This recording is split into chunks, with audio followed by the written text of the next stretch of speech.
Dear students, in the last module, we studied about approximate methods in quantum mechanics. We learned that approximate methods are needed in quantum mechanics because the fundamental equation of quantum mechanics, that is the Schrödinger equation, cannot be solved exactly for a chemical system containing more than one electron. Since most of the chemical systems contain more than one electron, therefore, in order to solve them, we need approximate methods. Normally, there are two major approximate methods in quantum mechanics. One is the perturbation theory and second is variation method. In the last module, we also studied about the details of perturbation theory. In this module today, we will study about the applications of perturbation theory. So that is basically going to be the focus of this module. After studying this module, you will be able to write down the Schrödinger equation for a complex system using the perturbation theory. That's very important because that is the first step if you have really to apply perturbation theory. And then once we have understood the whole method, we will solve this Schrödinger equation for two systems. One will be a physical system, that is a particle in a one-dimensional box with a slanted bottom.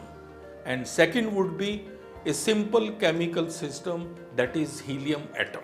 Let's recall what we have learned about time-independent perturbation theory in the last module. See, the basic problem is that we need to solve the Schrödinger equation for the system.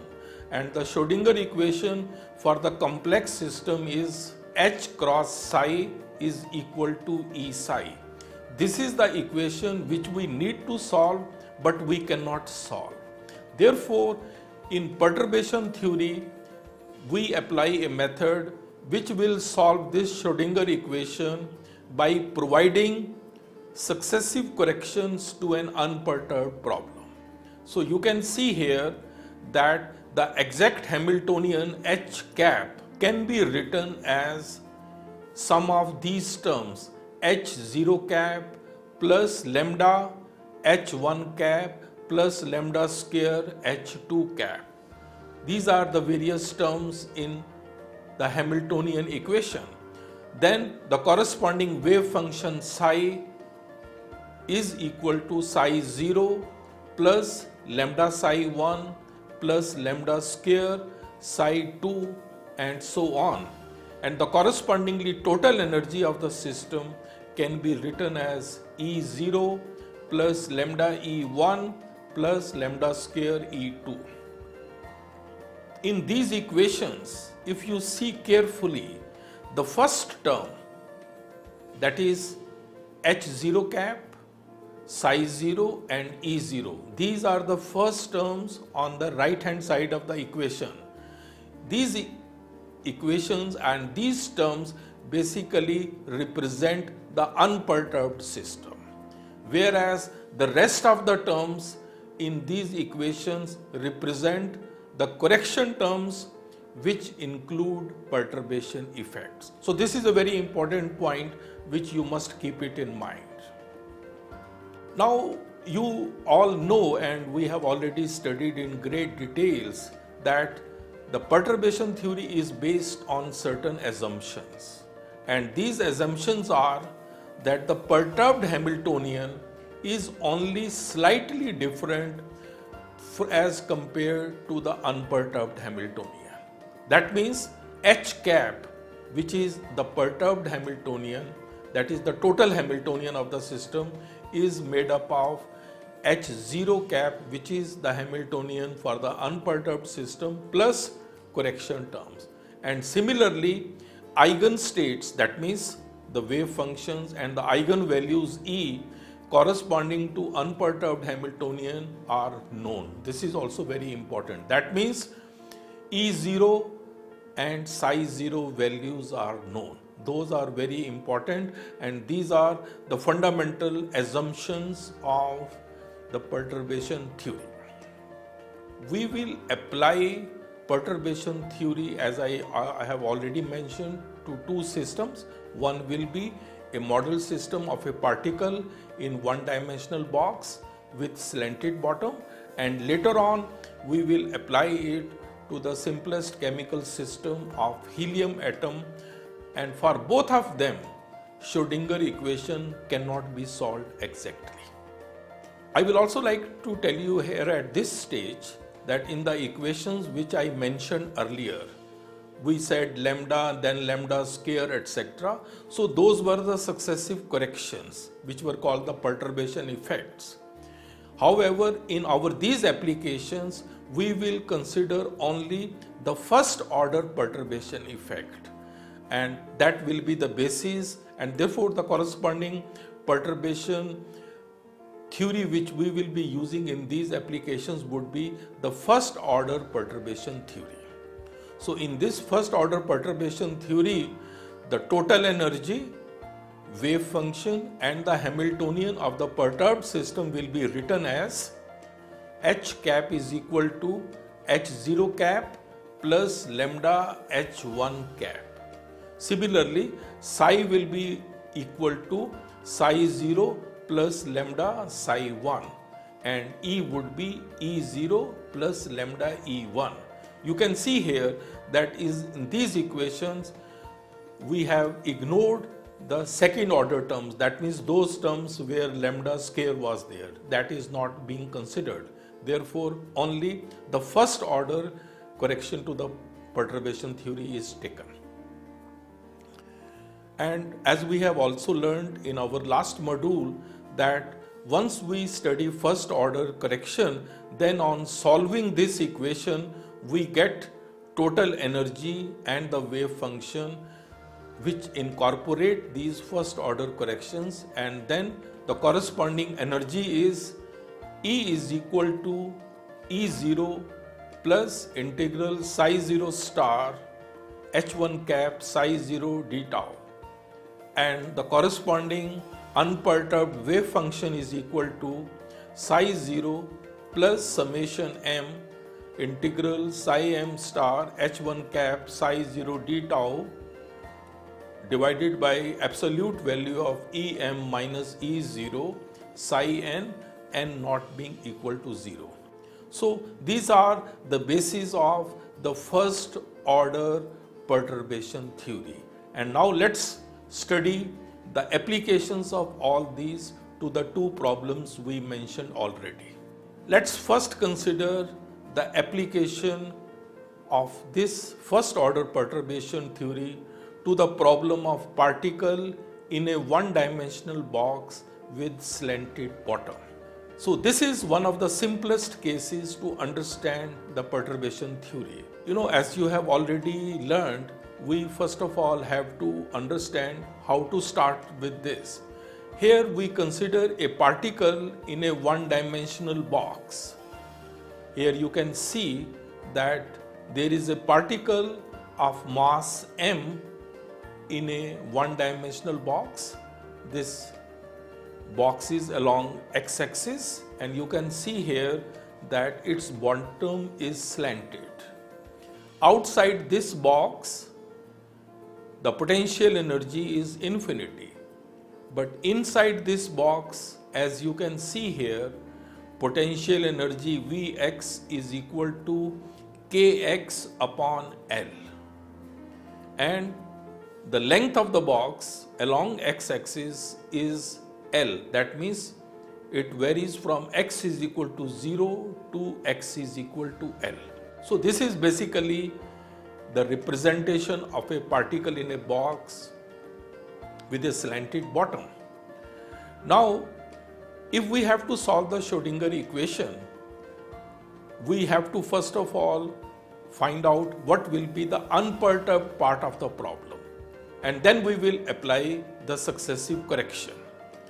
The unperturbed terms for this box would be the corresponding H0 cap, which is the unperturbed Hamiltonian, that would be minus h square upon 8 pi square m d2 by dx2. Here in the unperturbed part, we are taking potential energy to be zero, and the only energy is the corresponding kinetic energy. And we all know that for this problem, Schrodinger equation can be solved exactly. And if the equation is solved exactly, then the corresponding energy which we get for a particle in a one-dimensional box where potential energy is equal to 0 is n square h square upon 8 ml square. This is the total energy which we get. And the corresponding wave functions for that particle for the unperturbed part are 2 by L under root, L is the length of the box, sine n pi x upon L. N will be 1, 2, 3, n cannot be 0, please remember that. Now equations which we have already studied, we can see that the perturbed Hamiltonian for this particle in one-dimensional box with slanted bottom will be, as we have discussed in the equation, this will be kx by L.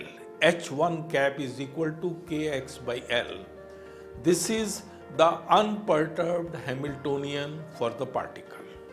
K is a sort of a constant which represents the potential energy. It will be constant for a given system, and since x can vary from 0 to L, therefore H1 cap will vary between 0 to K. Now if we substitute this equation into our earlier equation, we get straightway the first order correction to energy due to perturbation. And as you can see, we are solving this here. We are calculating the first order correction to energy due to perturbation. Psi 0 star, as you know, is, we have already mentioned how the wave function looks for an unperturbed system.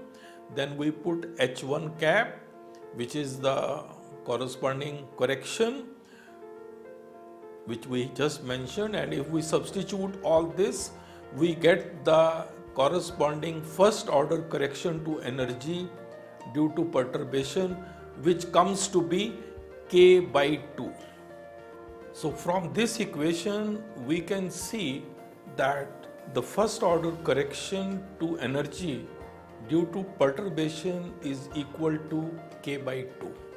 If the bottom were not slanted, then K would have been 0. And in that case, this correction term would have been 0, and that means the whole problem would have been the normal problem of a particle in one-dimensional box. But once there is a slanted bottom, there is a correction to the energy due to perturbation, and this correction is equal to K by 2. And that shows that this first order correction to the perturbed system therefore shifts the energy levels by a factor of K by 2 in comparison to the unperturbed system. So please remember that unperturbed system had the energy equal to n square h square upon 8 ml square. But once the perturbation effects are considered, the corresponding energy becomes now n square h square upon 8 ml square plus K by 2. So this K by 2 is the corresponding correction which we have been able to find out using the first order perturbation theory. So after having considered a simple application of first order perturbation theory to the problem of a particle in a one-dimensional box with slanted bottom, let's now consider the next simplest chemical system, that is a system containing two electrons, and that is helium atom. Now we will see how we can apply first order perturbation theory to solve the problem of helium atom. As you all know, and as you can see from here, that helium atom is a three-particle system, two electrons and one nucleus, for which the Schrödinger equation cannot be solved exactly. If we look at the corresponding Schrödinger equation for the helium atom, it looks like H cap is equal to minus H square upon 8 pi square Me, where Me is the mass of the electron. Then we have del electron 1 square plus del electron 2 square. These are the corresponding kinetic energy terms of electron 1 and electron 2. Then the next term is minus H square upon 8 pi square Mn del n square. This represents the kinetic energy term of the nucleus. And then we have two terms, minus 2e square upon 4 pi epsilon 0 r1 minus 2e square upon 4 pi epsilon 0 r2. These are the attraction terms. These basically represents the potential energy of attraction between the nucleus and electron 1, and second is the potential energy of attraction between the nucleus and electron 2. And the last term in this equation, electron-electron repulsion term, and that is E square upon 4 pi epsilon 0 r12. Here r12 is the distance between the two electrons, and as you can see also from this equation that this term has a positive sign. Why this term has a positive sign? Because potential energy of repulsion will be adding energy to the system. Therefore, it has a positive sign, whereas the rest of the terms, the first two terms which we said are the potential energy terms of attraction, they are having negative signs. Now this we have studied that this is the total Hamiltonian of the helium atom. Now if we want to solve the Schrödinger equation for the helium atom, one of the first assumptions which we first make is that we consider nucleus to be fixed at the origin. And there is a justification because the mass of the nucleus is much larger than the mass of electron. And once we fix the nucleus to be stationary, then its kinetic energy term vanishes, and therefore Hamiltonian reduces to this form as you can see here. And if we compare it with our earlier equation, we see that this term minus h square upon 8 pi square mn del n square is no longer present in this, because that was the term which was representing the kinetic energy of the nucleus. At this stage, I would also like to mention that in this equation, the last term which we already have mentioned as the interelectronic repulsion term is the term which causes difficulty in solving the Schrödinger equation.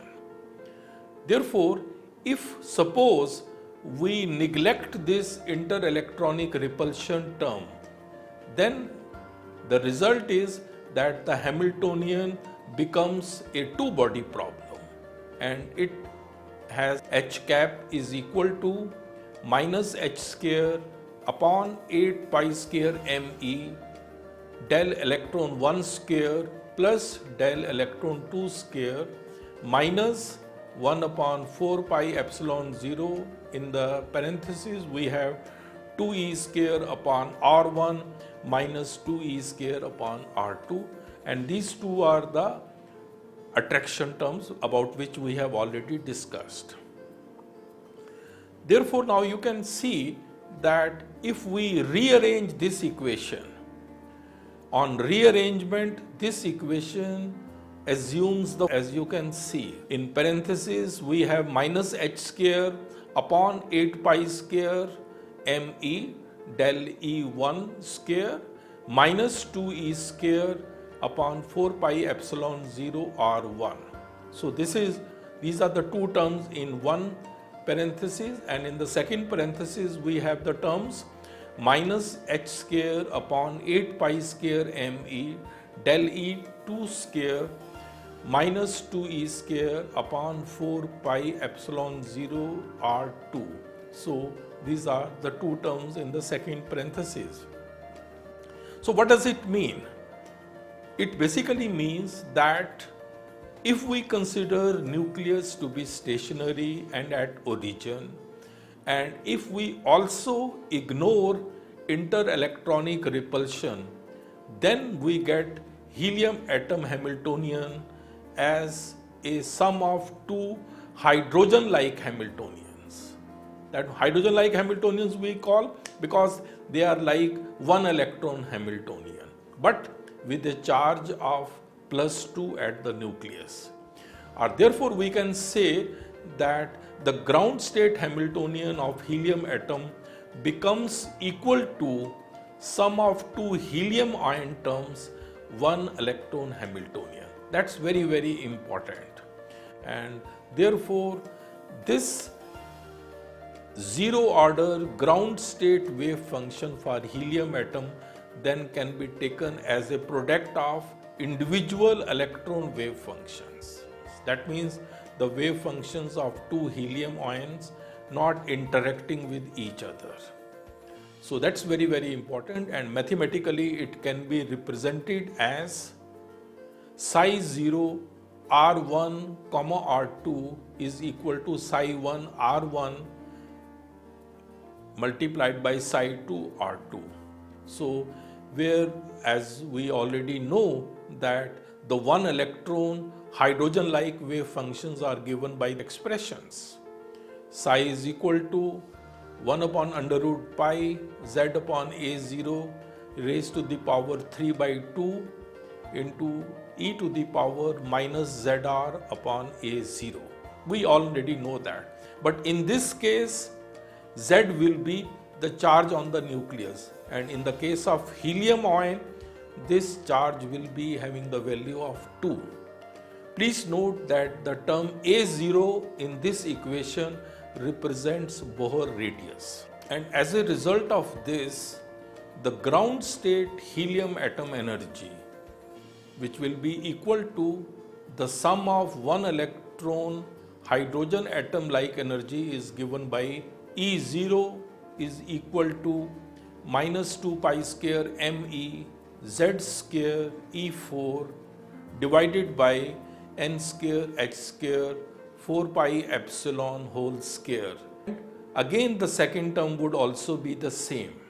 So this is like, what does this mean? This basically means that if we consider nucleus to be the origin, and if we neglect interelectronic repulsion energy term, then helium atom would have the energy given by this expression, which is just like the energy of two helium ions.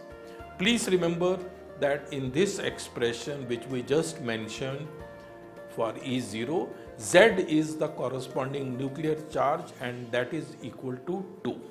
Now in this table, you can very easily see a comparison between the energy of the hydrogen atom and the energy of the helium atom and the corresponding energy of the helium ion. On the left hand side, you can see that the energy of hydrogen atom is given by minus 2 pi square me z square e to the power 4 divided by n square h square, in parenthesis we have 4 pi epsilon 0 whole square. Now in this you can very well see Z is equal to 1 and therefore Z square would be also equal to 1. Whereas on the right hand side you can see the expression is the same, and that is coming 2 times because energy of the helium atom is equal to the sum of the energy of 2 helium ions. Expression is the same as I mentioned, but Z here is 2 because it is just like a helium ion, one electron being attracting to a nucleus of charge plus 2, and therefore Z square would be 4. You have also studied atomic units. If instead of writing all these complex expressions, if you want to express this energy in terms of atomic units, the corresponding values are, as you can see, for hydrogen atom, the value is equal to minus Z square upon 2n square, whereas the corresponding energy for the helium atom is minus Z square upon n square. But please remember, Z in the former case is 1 and Z in the later case is 2. So based on this, we can also very easily see that the ground state energy of the helium atom, if we neglect interelectronic repulsion term, is given by 2 times the energy of helium ion, and if we further simplify it in terms of energy of hydrogen atom, we see that the energy of helium atom becomes equal to 8 times the energy of hydrogen atom. This is a very, very important expression. Now the question comes that we have been able to solve the problem by ignoring the interelectronic repulsion term.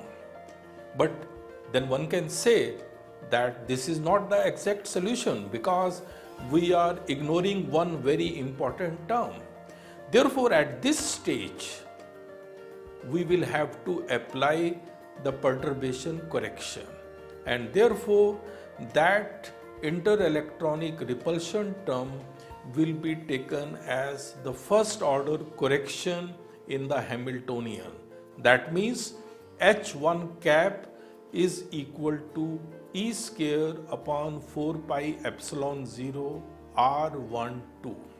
This is also important to see here that if we use the corresponding atomic units about which we just mentioned, the corresponding equations which we have already studied will assume the form. And here you can see that the corresponding first order correction to the Hamiltonian will assume a very simple form, and that is 1 upon R12. That is only in atomic units. Now once we have specified the first order correction to the Hamiltonian, now we need to apply the first order perturbation theory to find out the first order correction to the energy. And as we already know and we have studied it, that the first order correction to the energy is given by the expression E1 is equal to integral psi 0 star H1 cap psi 0 d tau. And now if we substitute the corresponding values of psi 0 star, which would be the wave function for the helium atom without interelectronic repulsion term, and if we put all these values, and this equation on integration gives E1 equals 5 by 8 energy of helium ion. This is a very important term, and this represents the first order correction to the energy term which is coming because of perturbation. And now you can very well do it yourself also, that the total energy of helium atom would be E0He, which we have already calculated earlier without interelectronic repulsion term, plus E1, and E1 is the first order correction which we just did, and that was equal to 5 by 8 EHE plus. If we substitute these values, the total expression becomes, as you can see in this equation, the total expression becomes equal to 11 by 2 EH. That is the total energy of the helium atom. So this is a very, very important application which we have done. And if we substitute here the value of hydrogen atom energy, then the energy of helium atom in atomic units, as you can see here, energy of hydrogen atom in atomic units is half, minus half. Therefore, if we substitute that value here, then the corresponding energy becomes equal to 2.75 AU. This is the energy of helium atom which we have obtained using the first order perturbation theory. If we compare this energy of helium atom, which is 2.75 AU, but with a negative sign, this is very important. Please note that it is always with a negative sign because the system is stable. If we compare this energy with the corresponding experimental value of the energy for helium atom, which is minus 2.9033 AU, you can see that the error is about 5%. This shows what? This shows that perturbation theory gives fairly good results for complex quantum system, and this you have seen in the case of helium atom. We can also have this energy in corresponding electron volts, and there the corresponding values would be minus 74.83 electron volt for the energy of the helium atom using perturbation theory, whereas the corresponding experimental value would be minus 79 eV. We have also shown here that how that integral is solved. You can see here that detailed methodology for solving this integral, which ultimately gives the energy to be equal to 5 by 8 Z. That was the first order correction to the energy is given. Those details are given here. So dear students, in this module, we have discussed today the applications of time-independent perturbation theory in first order to two very important problems. One was the problem of a particle in a one-dimensional box with a slanted bottom. And second was the problem of helium atom. In both these problems, we could reach a solution of the Schrödinger equation by applying the first order perturbation theory. As we have discussed that the perturbation theory is an approximate method that solves Schrödinger equation of a complex system by providing successive corrections to an unperturbed problem. But we considered only the first correction only. That was why it is called first order correction. We have already seen the various equations for the time independent first order correction. H cap is equal to H0 cap plus lambda H1 cap. This is the corresponding equation for Hamiltonian. Then the corresponding equation for energy, which will give the first order correction to the energy, and the total energy would be given by E is equal to E0 plus integral psi 0 star H1 cap psi 0 d tau. So this expression gives the total energy of the system, and the corresponding wave function of the system is given by equation equal to psi 0, where psi 0 is the wave function of the unperturbed system, plus summation psi n star h1 cap psi 0 d tau divided by E0 minus Em absolute value psi n. So we, using all these equations, found out that the first order correction to the energy is given by the expression equal to minus 5 by 8 energy of helium ion. And ultimately we found that the total energy of the helium atom which we get using this method is about minus 2.75 AU or minus 74.83 electron volt, which is within 5% of the correct experimental value of minus 2.903 AU or minus 79 electron volt. So in the next module, we will study in details about another approximate method, and that is the variation method.